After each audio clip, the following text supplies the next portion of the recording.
If Bitcoin goes all-time high in by the end of the year, probably January, February, and if we sell at that point, are there really people buying Bitcoin even if the price is that high? Yeah. So uneducated money, right? Think like kind of newer investors, they're going to FOMO in. They're going to have the fear of missing out. And when they see the price really skyrocket, they think, oh, I got to get in on this thing. Like right now, we just saw that. Well, we saw it with Dogecoin earlier this year. We saw it with Shiba Inu, which is another coin this year. They typically make the news because they're social coins. There's not sound money principles in those. It's much like we saw in AMC and GameStop. Social groups decided to push this right here. And when we push this asset class, it really skyrocketed. That doesn't make it stable. That just means that somebody's going to be able to sell that top and really capitalize from it. Same thing with crypto, right? If I really stop buying now, I can let all the new people come in. And really, once Bitcoin goes over $100,000, that's really when you're going to see a ton of money flood in. It might take 2 months to get from 60 grand to 100 grand, but it might go from 100 grand to 200 grand in 2 weeks. And that sounds crazy, but the reason it is everyone is flocking in. And the more they see the price go up, the more the greed sensor is saying, buy, buy, buy. They have no discipline when it comes to investing. They're uneducated in the space. And this is a zero-sum game, right? They can only buy if someone's willing to sell. So really, if I wanted to sell the absolute top, I can really only sell it. Like if I wanted to sell it at $1 million, I don't have a buyer who's willing to pay $1 million right now. So I couldn't sell it at that. Same thing with them. They can't buy it if I'm not willing to sell it, right? That's part of the problem right now in Bitcoin is there's what is known as a supply shock, meaning that smart investors are really, they're taking their money off the exchanges. They're kind of securing their crypto because they're like, I'm not going to be selling it anytime soon. I know it's going to go to 100 grand or more. So I'll just sit and wait. I'm just going to protect it, right? Well, that's making new people who want to get in have to pay really premium prices because there's fewer people to buy from, right? Supply and demand.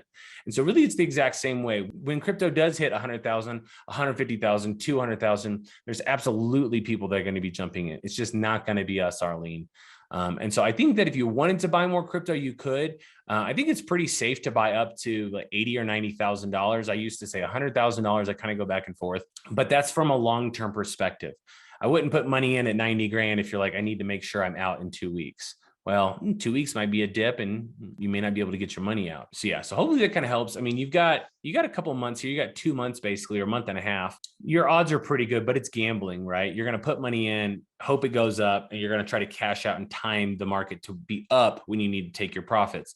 Well, could it happen? Yeah, it could absolutely work. Then the odds are in your favor right now, but that doesn't mean it's a great investing decision. And you just need to understand your risk associated with it. And that it's more like gambling than it is investing because you're hoping that it all works out. And anytime hope is your investment strategy, that's called gambling, right? So hopefully that kind of helps. Let me know kind of as you continue on the journey, keep me posted on how things are going and we'll help you on your way. I'm super excited. I'm very proud of you for taking the step and staying consistent, staying focused and staying disciplined. So good job. Keep up the good work. Thank you so much, Brian. I'm actually very happy that you introduced this to me. I invested the money in July, I think. I didn't have to do anything. I just waited and it's really passive income. So this is really what I need for my family right now.